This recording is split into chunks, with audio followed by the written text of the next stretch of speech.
All right. Good afternoon. Welcome to the Vermont Ag Water Quality Partnerships Conservation Lunch and Learn webinar series. As a reminder for folks about the partnership, oops.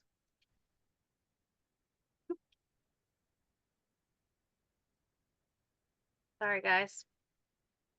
Having some trouble with my presentation here. Here we go.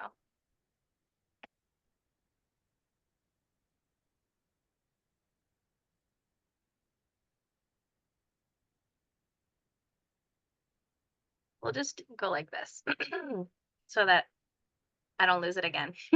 So as a reminder for folks, the Vermont Ag Water Quality Partnership, we have a vision that Vermont will be populated by farms that are vibrant, robust, and sustainable, and that they steward their land to improve ag water quality as well as wildlife habitat on all engaged landowners, farms, and properties, that this will support the benefit of farms, connected ecosystems, the public, and general good of Vermont. And as a friendly reminder to who's included in this partnership formally in our MOU, of course, we work with many organizations, but it includes UVM Extension, USDA Natural Resource Conservation Service and Farm Service Agency, Vermont Agency of Agriculture, Food and Markets, Agency of Natural Resources, Department of Environmental Conservation, the Vermont Association of Conservation Districts and the Natural Resource Conservation Districts, Vermont Housing and Conservation Board, the federal U.S. Fish and Wildlife Service, and the Lake Champlain Basin Program. So our purpose and mission in the Vermont Ag Water Quality Partnership is that we're going to improve ag water quality in Vermont by coordinating partner efforts to provide technical, education, and financial assistance to the agricultural community. And we have three overarching goals in our 5-year strategic plan that we've been working towards. The first is to improve water quality and wildlife habitat on all engaged landowner and operators' properties, to deliver technical and financial assistance in a way that's effective and efficient, and for that experience of the landowner or operator to be the best one possible. So with that, we're very excited to welcome Vander. Thank you for joining us today. He comes from Northeast SARE, they come from Northeast SARE and going to be joining us about their diversity, equity, inclusion initiatives. And we're excited to hear from you. So thank you. Thank you, Ellie. And that list there of all the partners and all the people participating, just every time I hear it, I get nervous. So I'm taking a moment to check in with myself. So I'm Vander Gack. I use they, them pronouns. I am Northeast SARE's communications specialist. And I wanted to open and just kind of talk about, like, I am neurodiverse, I'm queer, I'm punk, I'm pagan, I am a papa, I have a 1-year-old, and I am also white. And I think if you take anything away from this little DEIJ learning session about what our journey is, I think starting out with that idea that race is not a single defining factor. We need to really embrace ourselves in all of those aspects that we are outside. That's race so you can't ignore this system if you're going to be working to dismantle it, but that doesn't mean that it defines all of us. It's just something that we're all working to improve. And that comes again with this, because gets me to my second point here about me.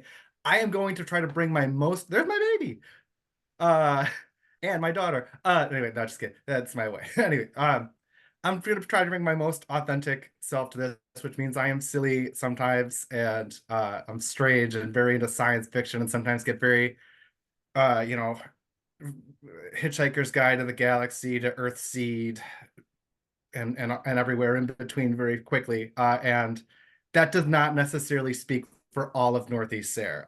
It's very clear in this presentation what work it is that we've been doing, but I don't want to put any of my coworkers or my organization on the spot because of my personal punk. And I'm going to be this has been a big DEIJ has been a part of my life since undergrad, and so this is something that everyone comes to it from their own different spaces, and sometimes things, depending on where you're at, may or may not land with you. So don't feel like everything here has to be for you, and just take what you find most helpful, because we're all going to be working at dismantling systemic racism from different places, and that's good. That's how we're going to do it, because it's a big problem. Okay, on to sharing screen. Awesome. I think y'all can see that. Yes, maybe, hopefully. Wonderful. I'm seeing thumbs. Uh, so diversity, equity, inclusion, and justice at Northeast SARE. A thank you goes out to Nevin Dawson, who provided the slideshow, which I cannibalized to create this one. So who is Northeast SARE? That's a great thing to start here. So we're going to go me. We got Northeast SARE. We're going to talk about DEIJ generally. We're going to talk about our process specifically, and then we're going to open it up for questions. So who is Northeast SARE? Northeast SARE is Sustainable Agriculture Research and Education. We are a grant-making division. We are a regional grant-making organization that is funded by USDA through NEFA, and we are housed at UVM. Each different region is housed at a different place. We all distribute grants. We have, and since it needs to be updated here for 2023, but we've awarded a lot of grant money out. We distribute grant monies for sustainable agriculture, research, and education. It's a very long name, but it's very informative. And those go out across 6 programs. We have approved development of a BIPOC community program, but here's just a quick look at our programs that they all focus around farmers, but there are ones that focus working with farmers, graduate students, partnership, research and education, research for novel approaches, and professional development. We also have a professional development state program, which has a state coordinator in each state, which is kind of the contact person. So in Vermont, Beth Holtzman, who you all probably are familiar with, is the Northeast SARE state coordinator.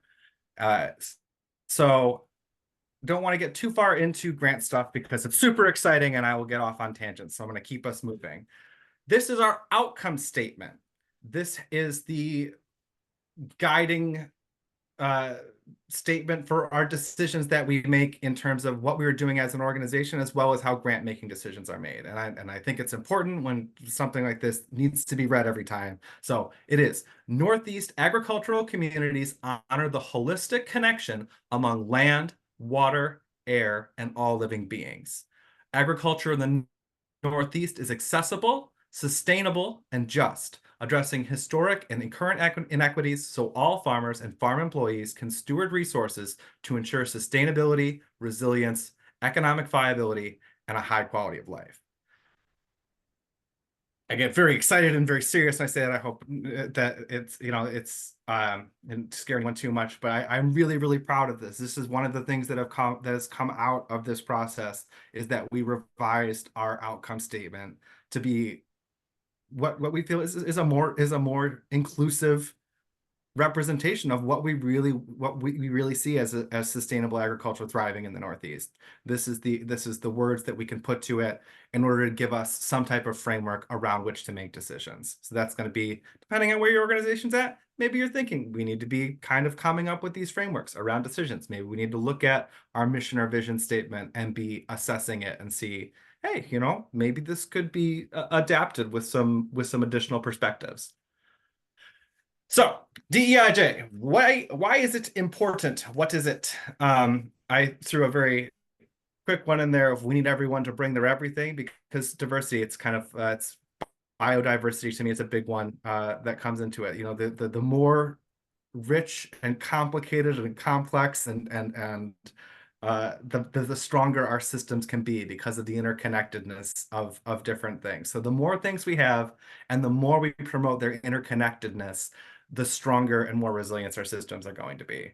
And equity means that we need everyone to be able to use their everything to make real change. So if you're having you're having networks and you're having communities where people are supposed to be bringing all of these different aspects of their personality and all these different, cultural and individual identities, we have to be able to create systems that allow those people to actually do the work that they want to be doing in those things, not just saying, oh, they're there. They have to be able to have that. And then inclusion, everyone means everyone. And justice, real change means real change. The work that we have to do has to be doing something to improve things. And we're going to talk a little bit more on that there, but that was my quick version of it today, because it changes. And an individual's experience with DEIJ shifts and changes as you go along with your journey. So if you're, right now you're eating your sandwich and you're just got your doodle pad open and you're thinking about what DEIJ means to you, write it down and then do that again later as you continue on in this journey. And then you can look back and you can kind of see how your perspectives have shifted. And that might be able to yield you some valuable input as you continue forward from there. So why is DEIJ important? And I think this is one of the things that has not been really clearly communicated to me. And so I think it's important for me to try to do a good job of communicating it outward, especially in Vermont, which is very white, is that the process of creating systemic barriers is detrimental to people on both sides of those barriers. In order to create and participate in whiteness, white people are stripped of any aspects of their culture which have been used to other BIPOC communities. So that it's very hard sometimes to explain it to people who are in places of systemic power why they need to make changes, because even an organization can be well intended, but because of these systemic forces, it's not set up in a way that allows everyone to participate. And it can be scary to say that, oh, we're going to have to, that changing those things really could shift how they work. And that is just, it's part of being a white person dealing with DEIJ work and being in a position of power and trying to make changes, is that you have to do the thing that you can't rush forward and try to fix everything.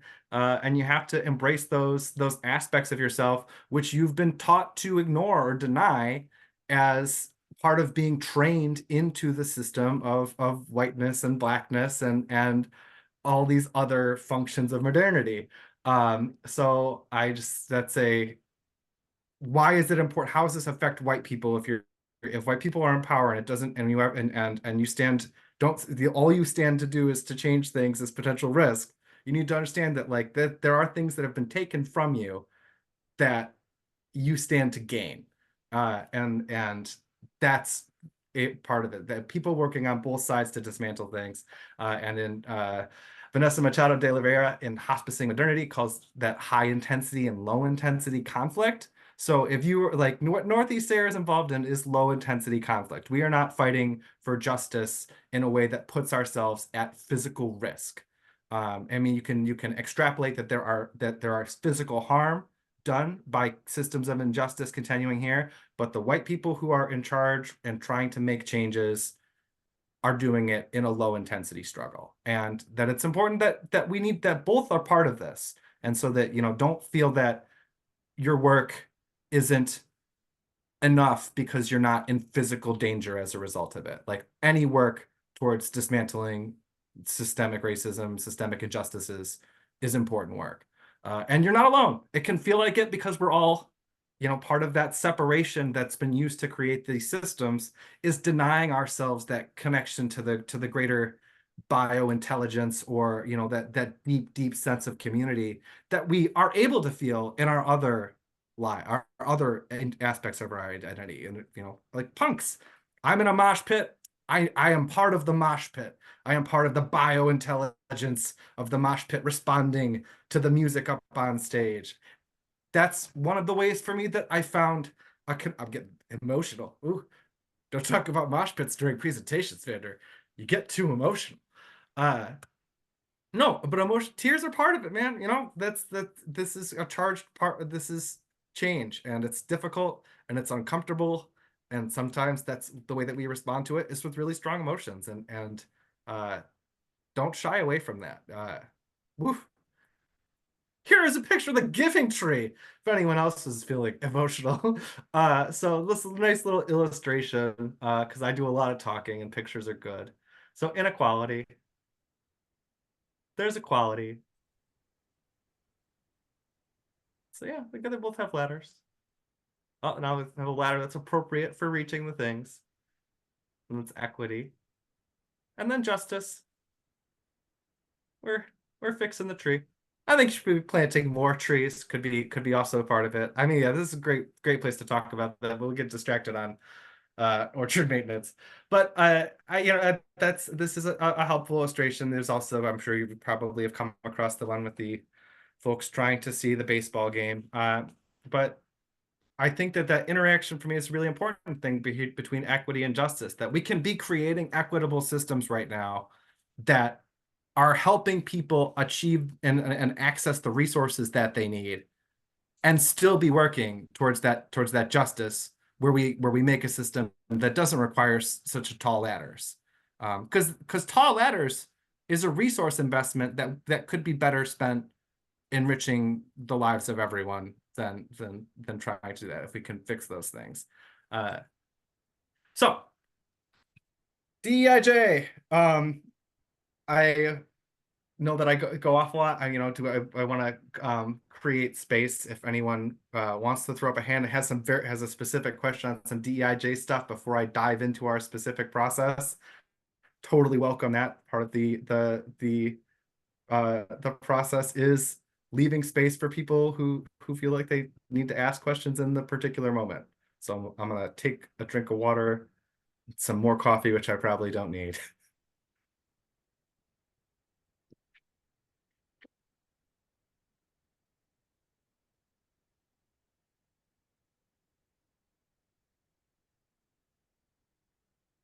Awesome.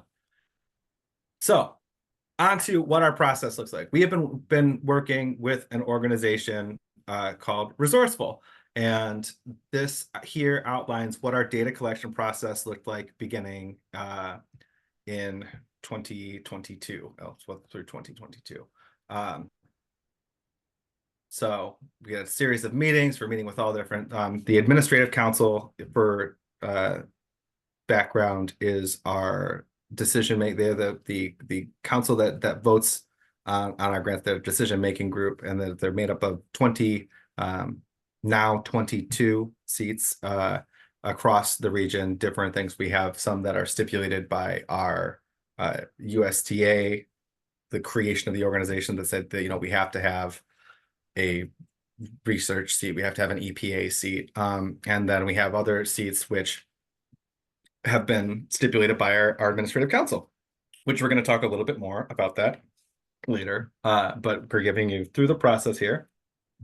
So lots of interviews, focus groups. Love interviews because you get some good qualitative data. And then of course surveys. And here's some big quotes, and I think like outcome statements. Important to read quotes of things like what most white-dominated programs in white-dominated regions of the U.S. I believe you are largely unaware of the unique challenges of organizations of color, their limited resources, time, bandwidth, and their feelings of alienation. Whether you are aware or not, you present onerous barriers to limited resource organizations, which are often organizations of color. These are the organizations in the trenches, unlike well-heeled, white-dominated, grant-generating institutions and organizations. Again, sometimes you've had this process, you want to be saying the things that need to be said and heard out loud, because this is a powerful piece of feedback. And I want to make sure that in this process here for this presentation, I'm demonstrating that if you're part of an organization that's working to do this work, you're going to have to be comfortable delivering hard criticisms to Zoom rooms and the presentations, because someone has to have that capacity to do that. And practicing it's the best way to build that capacity. We're going to talk more about capacity later too. All right, so here were some of our key findings as a result of our research. We have I don't want to just keep reading straight through things. Because of the nature of the way that our organization came to be, it was very rooted in the extension system and therefore the land grant university system, which has a whole host of problems. And the point of this presentation is not to bag on our past things that cannot, we're working to make systemic change. these systems have been in place for hundreds of years, and no one in our lifetime was the one who set them up. They took generations to build, and they're going to take generations to fix. And so that one is, again, they're just a random side rah that you could, don't feel bad if changes are coming slow, because it took a really long time to get here. So we had our grant process was predominantly advantaging white institutions. So there's an aspect of that came from how our outreach system works. If there's an aspect of that comes from those institutions being those that are best resourced to deliver grants, and that system doesn't exist for nonprofits or individual farmers, or just a whole host of people who aren't being able to see themselves reflected because of that big focus on large 1862s. And we were legislated to include tribal representation in our program, and we just didn't. It just didn't happen. And that's another I think thing that's a big takeaway for an organization that's working to make change happen, is that there are often challenges like that like get set up and communicated early on that become very overwhelming, and you get that not responding to a text message energy going, and you're like, oh well, now it's too far. Like, how are we supposed to do this now? We were supposed to do it a while ago. And that sense of urgency, scarcity, is another function of the same systems that are keeping us kind of stuck in these patterns. And that, no, start the work, the work needs to happen. It's not going away, and it still needs to happen. So we're continuing on that way. So these are the strategic directions that we identified as a result of our key findings, which is doing the internal work at Northeast SARE to become a more anti-racist, and shifting resources to BIPOC communities that have been excluded.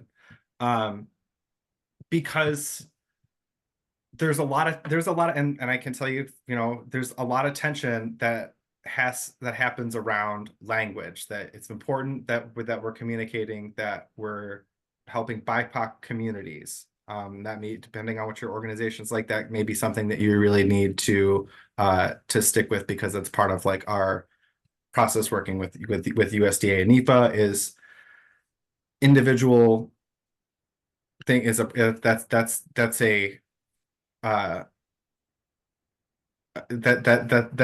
a separate level of I'm blanking on my word here for EOC, but communities, focus on communities, focusing on an individual solution. That is kind of another potential way that you get people, that an individual can be easily have aspects of their personality stripped away in order to force them to conform. I mean, anyway, shifting resources to BIPOC communities that have been excluded, doing the internal work. And so we've been on that process for years now, and we're continuing through. And here was our analysis going into it. We had a lot of energy and motivation, but we had had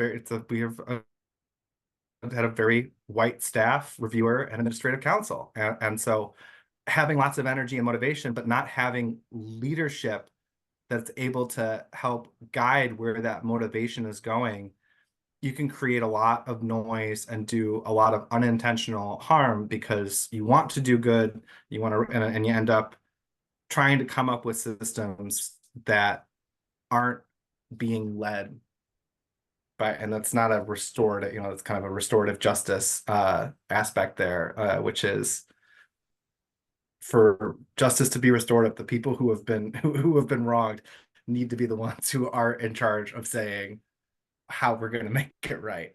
And so that was a weakness for us, one of the things that we had to work on.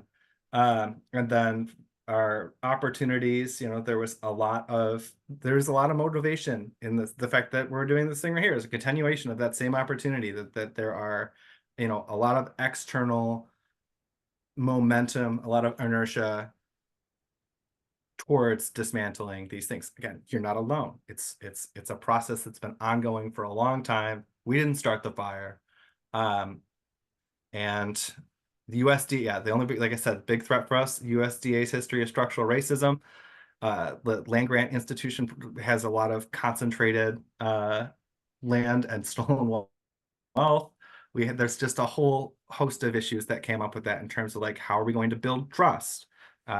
Spoiler alert, show up and listen, and that's the most important thing. Be there and listen, and just don't try to change things, and try to understand where people are, and understand how you can open up a gate so they can do what they need to do, and don't worry about you know, making those external changes to someone else. Internal change, fractal, change the self to change the world. So what have we done? We revised our outcome statement. We have created values in systemic racism publications. So one of those is recognizing and dismantling white supremacy at Northeast SARE. It's a white paper that I can send out a link for after this, and that is just basically summarizes a lot of what our process looked like and our numbers behind the our charts on here's how many 1862s have received grants. Here's what this looks like over, and that's like it's just a really big disparity in terms of where it was. So we released those. Transparency, super important. Telling people where you're at, being honest about it, getting comfortable being uncomfortable, getting used to knowing that there are flaws and there are things that are broken, and that the only way we're going to do it is to shine light on them and see where we're at, and bring other people in who can help us find solutions that are going to involve everyone. So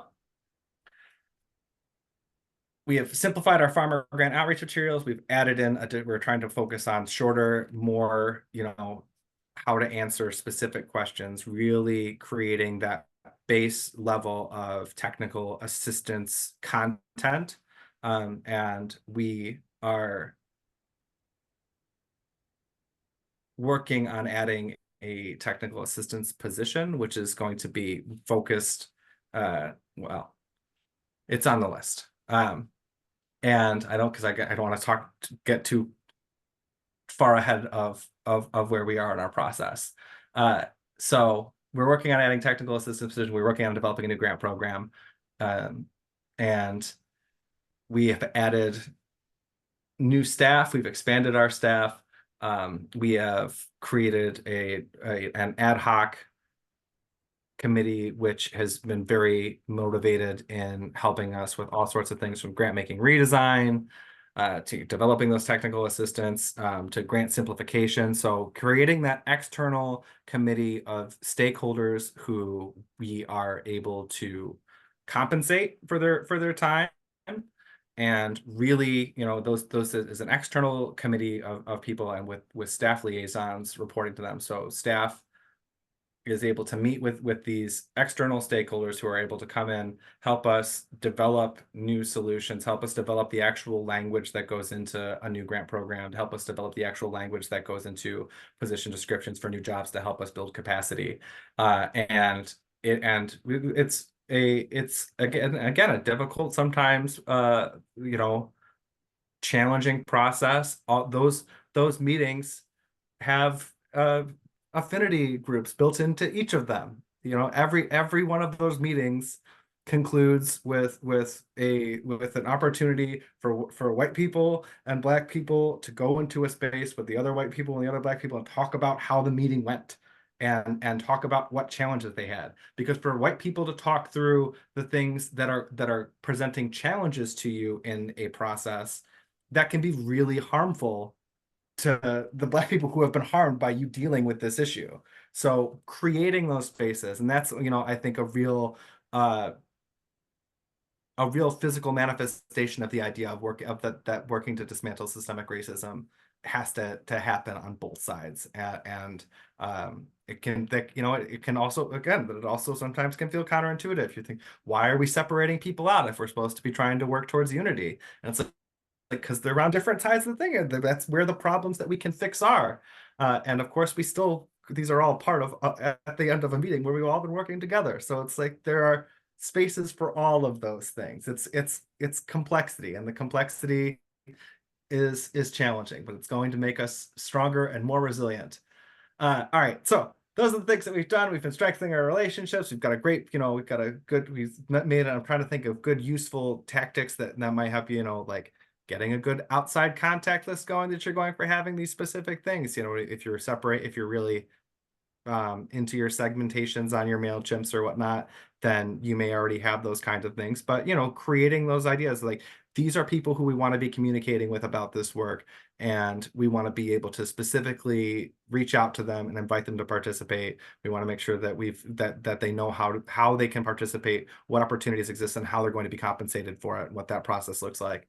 Because again, compensate people for their work. That's equity. It's a hard thing to do, but the more organizations that do it, the more that we're going to see it become standard, and that will mean that we'll see more support for it at that wider societal level. So it's it's I know it's a kind of a hard thing, but oh yeah, you're a regional you've got regional USDA granting money that of course, but it really is been these capacity building conversations had to happen a lot with staff.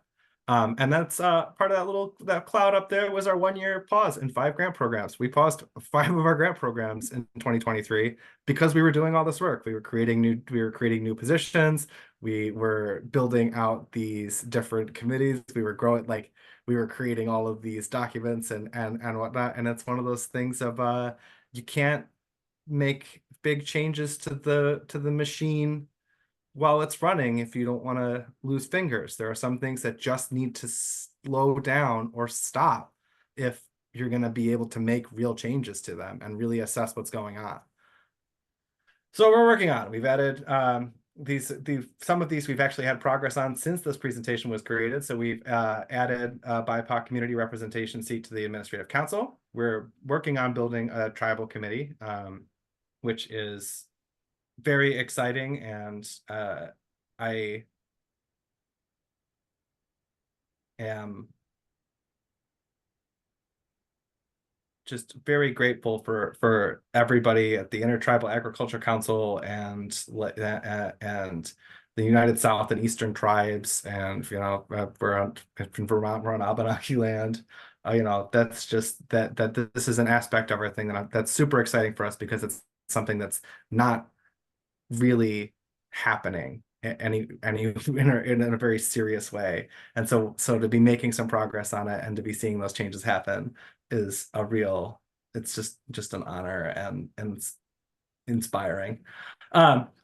So we simplified and streamlining our calls for proposals and application materials. Our calls for proposals are 30 pages long in some cases. They are very long. They have a lot of information, a lot of things that have been tweaked and added over the years. And with with that idea of slowing and pausing things down so you can assess the process, that means that you need to take some things out eventually. When you slow down these things, you notice, oh man, these parts that we've done, these changes that we've made, in this light of our DEIJ efforts, or in light of anything any positive change we're trying to make at an organization, maybe these 2 ideas that were tweaks that came in at different times could actually be unified into a single one.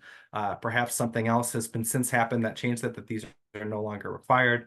And then just simple, other things, just like which documents need to be involved in a grant application. How much do we really need to be laying on someone, but compared to just asking them, what is it that you want to do? And really opening people up to let them share and build their understanding of what it is that they would be doing with a grant project. And I think that one of the coolest things about that is that as that process becomes more simple and our technical assistance is further developed, the people who participate in this and in our programs or in the application process for our programs will benefit from the application process in terms of their understanding of a sustainable agriculture project that they would like to perform on their farm, because so much of our work is used to generate really, really fabulous publicly accessible resources that can be used to help, people understand where their project lands in terms of our ongoing granting. Access to those resources, understanding how they impact an individual farm or agricultural service provider's operation is potentially really valuable, even if they don't receive a grant project, but they now understand, oh, all of these Northeast SARE resources are applicable to what I'm doing on my farm. That's a lot of resources that they now understand in a really serious way, how they interact with their own organization. So we've got our new grant program. We're developing new positions. We've got working on technical assistance. Tribal coordinators is slightly different than the tribal committee. So tribal committee helping, guide decision making. Tribal coordinators is like an extension of our state coordinator program, and continuing to develop our evaluation and reporting. So we've developed a DEIJ page on our About Us page, which is where we keep the white pages and where we're going to be putting in more news stories as we kind of have those delineated. So just creating those spaces in your digital existence, in that you want to have these spaces created in your metaphorical conversations, your digital existence. You want to have a space for them to live in your physical office. I've got a "What does agriculture mean to you" poster up on my wall here that was illustrated by people at a IAC conference, and it brings me great joy and keeps me motivated. So here are the big things that again. So we're coming back in. I want to make sure that was a lot. Word vomit, blah blah blah blah blah. Big things to take away in terms of individual. You are a race and an organizational things. What do you need to do at your organization in order for DEIJ work to happen? Build capacity. You need to, that capacity is increasing staff and taking it slow. That those are two different kind of ways that you can increase capacity. That if you can't add more staff, you can usually might be able to take it slow. That builds capacity. But that process of building capacity, of doing things and taking them slow, and actually saying we're going to be deliberate about slowing down, that helps to dismantle that false sense of urgency that is used to keep people from working to change these systems, because that's one of the ways that they get reinforced, and one of the ways that we're conditioned into being part of them is to feel like things are urgent and have to be fixed very quickly because they're on us, because of our rugged individualism. And that's just not necessarily the full representation of reality. That does not need to be your individual reality. And so building capacity, take it slow, increase staff is, that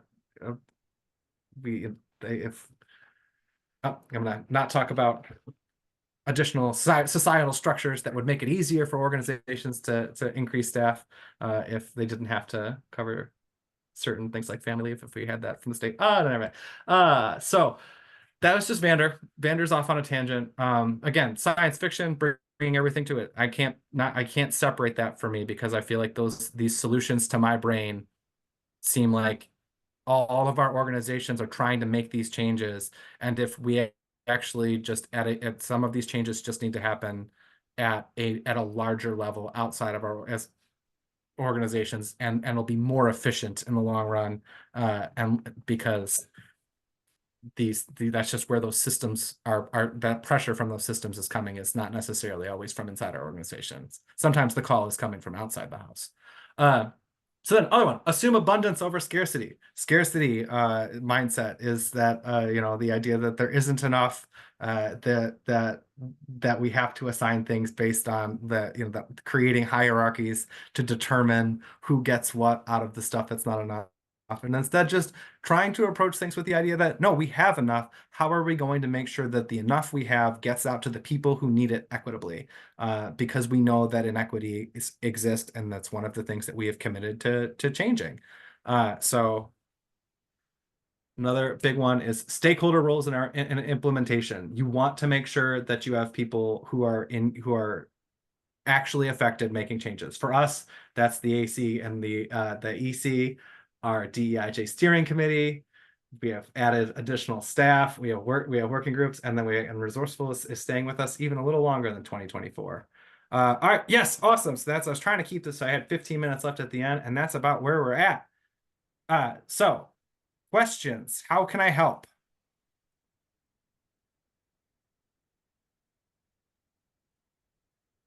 Thank you so much. That was super interesting. And we invite folks to, you know, turn your video on, raise your hand, put questions in the chat. See, Emily has a question.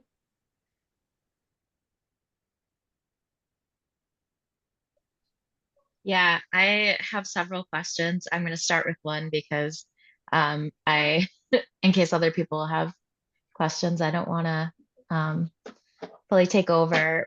But one of the things that I have found really, really intriguing about SARE's process is that you guys paused your grant making. You mentioned that, but I like just want to take a second and have us really think about like they just did not do grant making for a year.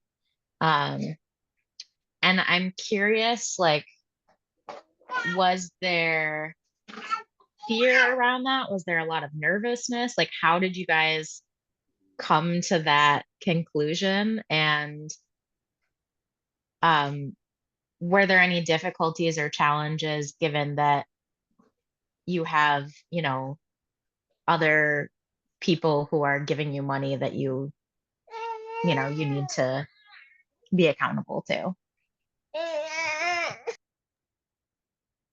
Awesome, excellent question. So there was absolutely some tension that we had around that. One of the big concerns was, you know, people may be, people aren't supposed to be depending on our grants for their operations to be successful. And that's, I think it's pretty standard thinking across most grant making organizations. But the reality is that we do have grantees who have applied for us, who multiple grants, and they're doing good work and want to continue to do good work.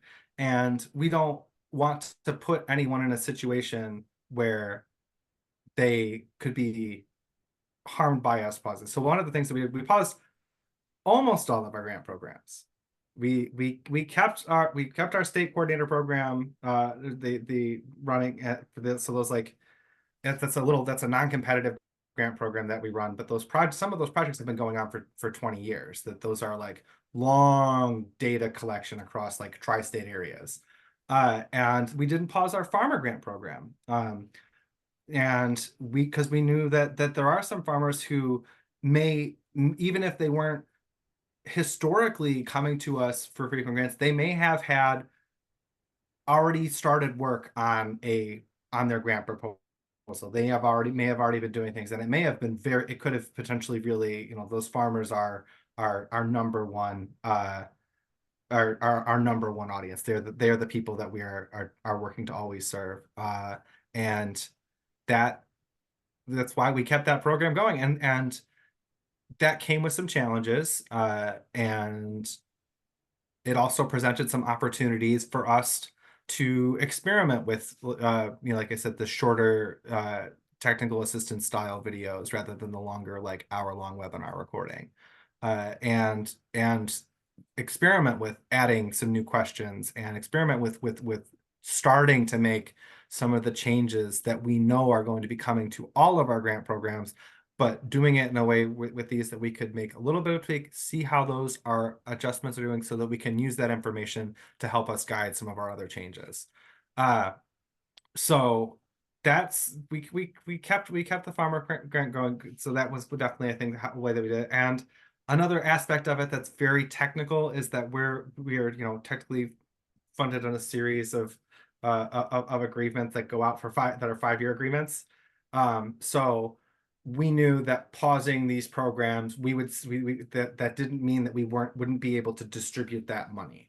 And especially if we were going to be launching a new grant program, that pausing these programs for a year, or just not calling for 1 year, and would allow us to build some of the capacity that we needed in order to launch a new grant program and get the you know, we want to, our staff needs to be sustainably funded from things without pausing programs, but the cost of doing all of those things to get those things in place, you know, also there's a cost associated with it. So yes, we knew that we'll still be able to use the money, and that we had other things that we knew we were going to end up, that were going to be special costs as part of this project that we're going to need to be paid for. So yes, hope that answers.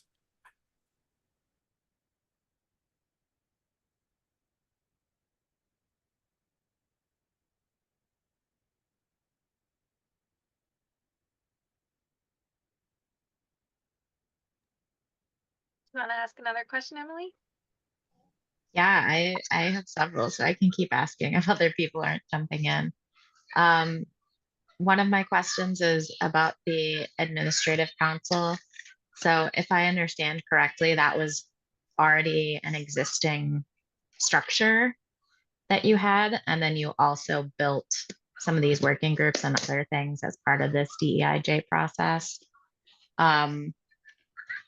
I guess, in what ways did you find that administrative council to be a useful tool, and were there any struggles as well? And I'm thinking, like, you know, we work with the conservation districts. We have this existing board structure. Sorry, I should pause this in the background. Some of the board members are really, really excited about this work. Others are, you know, unsure, maybe a little nervous.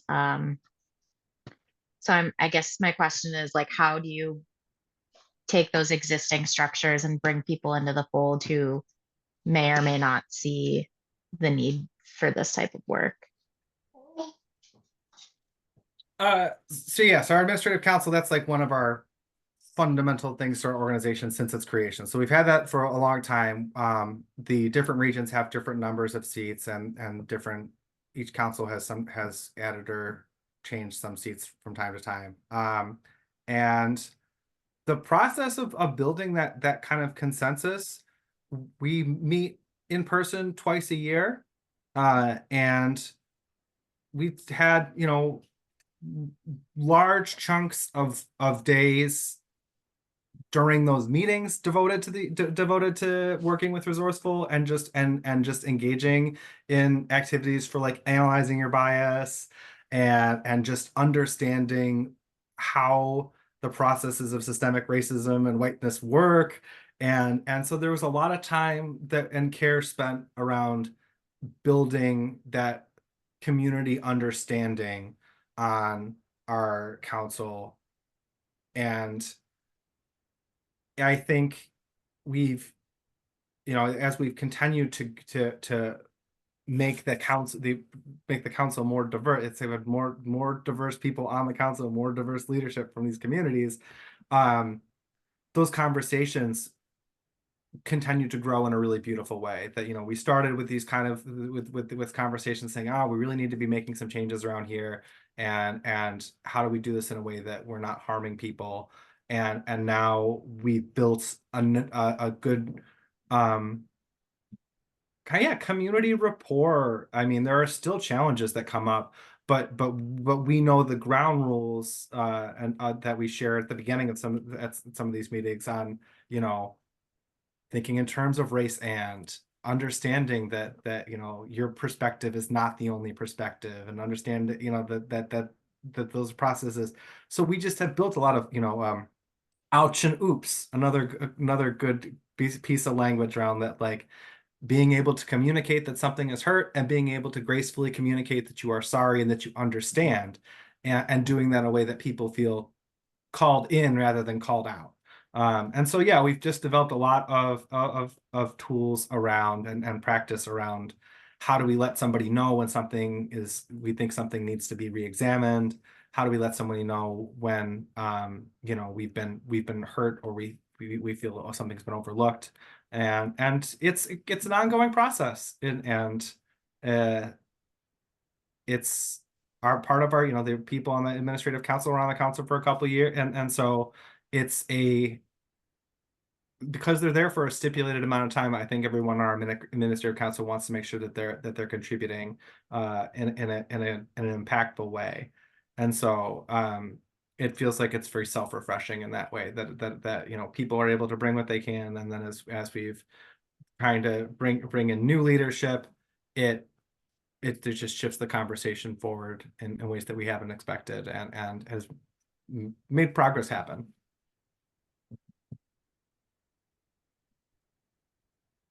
Sonia, do you have a question? Well, yeah, I wanted to jump in and first of all say thanks for this presentation. It was really great. I loved it. And then also I'm curious kind of about something I've been thinking about is like the relational piece of like so much of this work is like the first step is like building relationships.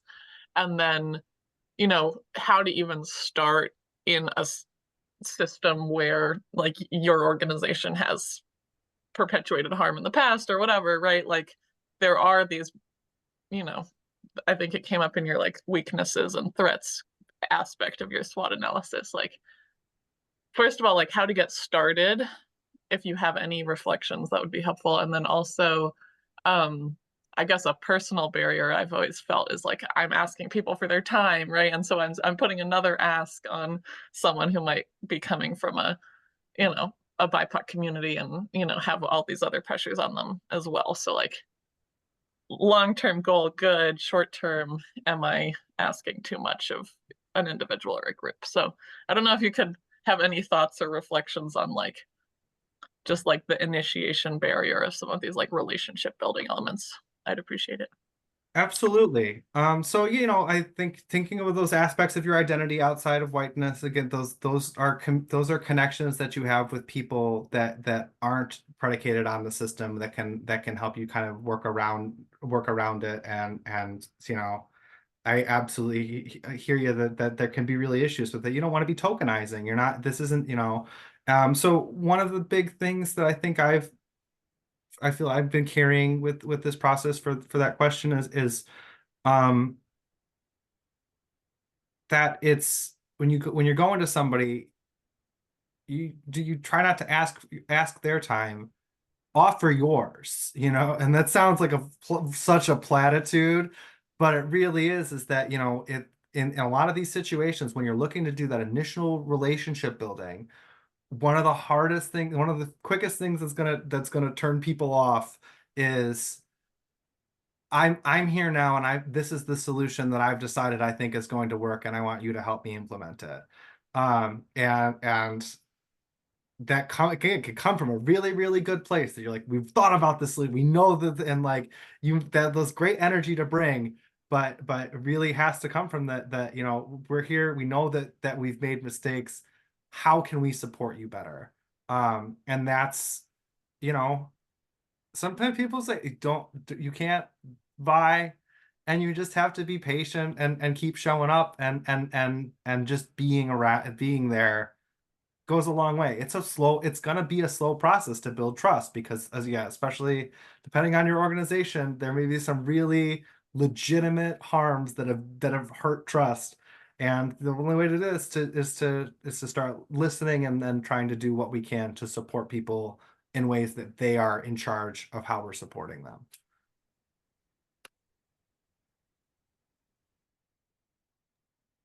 Hi, I have one kind of follow-up question to that. I'm Jillian. I work for the Vermont Housing and Conservation Board for Farm and Forest. Oh my gosh, I can't tell you how many times I have to say that in a day, and it's a real tongue twister. Vermont Farm and Forest Viability Program, and we offer free business planning services to farm and forest-based businesses in Vermont. And then we also, you may be familiar with this, Vander, sorry if you are. We also offer some grants. We have been doing a lot of brainstorming recently about how we aren't really intentionally trying to reach BIPOC communities and make sure that they're aware of our services, and that we want them involved and we want them in our program. And we've been trying to figure out the best way to figure out if they are actually already aware of our services, and we don't need to do any more specific outreach or try harder. And B, if if we aren't doing a great job reaching that community, we're trying to figure out the best way to ask that community how we can best be in communication with them without trying to put the burden on them to like tell us.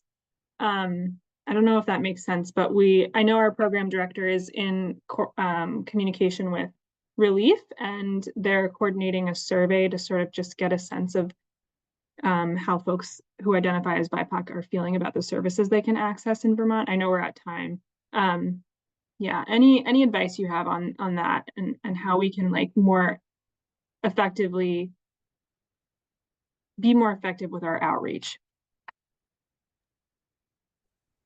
So my initial thought in that would definitely be, kind of if I'm looking at this from like what's worked for us. Our paths to our so looking at your existing previous grantee pool, and seeing if what BIPOC grantees that you have that have an existing relationship with your organization is probably a good place that you can start to look at building some kind of ad hoc committee in order to do that, because that to me is really the like getting metaphysical on it. But if you've got your core group of your iteration, you're trying to build out those other new things out here, your Paul Stamets slime mold or whatnot.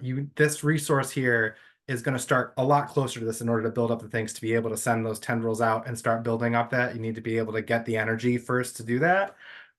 So yeah, building up that ad hoc committee for us was a really, really huge part of how we were able to continue to grow that committee, and to continue to grow our other input sources, because we populated we just threw an Excel sheet up and said, put the names of people and their organizations and their email on here, and we will reach out to them and invite them to participate and include how we're going and include our compensation. It's like $300 for a half day. And some people didn't get back to us. Some people did. Some people got back to us and said, I can't do this right now, but keep me on the list. And so that was really helpful. We worked with our group to build that group. We reached out to those groups of people. There were people who we did not know of previously, who ended up coming in at that point, who were able to bring a lot of energy and excitement into this because it was where they were at. So starting there, building out a little bit, my guess would be like, from our perspective, we know that our outreach has not been good there. We know that like people for our perspective don't know about us, that they don't know about SARE. We go to say SARE and they go, what's that?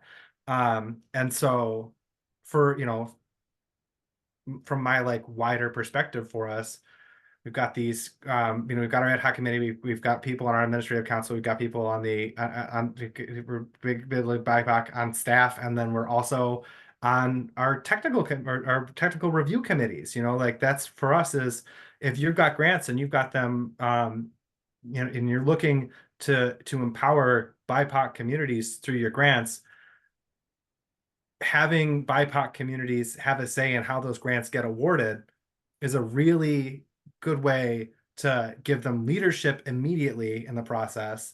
But it's also a really good way to help communities that aren't familiar with how to navigate your grant process, So you've got two, quick ways there that can help build that up. And then I am totally, like they're like organization wise, like NEFOC Land Trust. I mean, there are some good organizations that are working hard. The Organic Trade Organization has a really cool like diversity partners library or resource list. So there are cool ways to do it. And if you have interns, having interns sit down and populate a list of all the events that could be, I think it's a very big time sink for individual staff members to go through and just Google and try to look up events that might be good places to physically show up. But finding events to physically show up at and just being there, and letting those connections happen organically, or Mhm.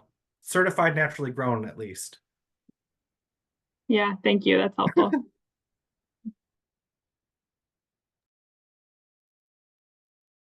All right.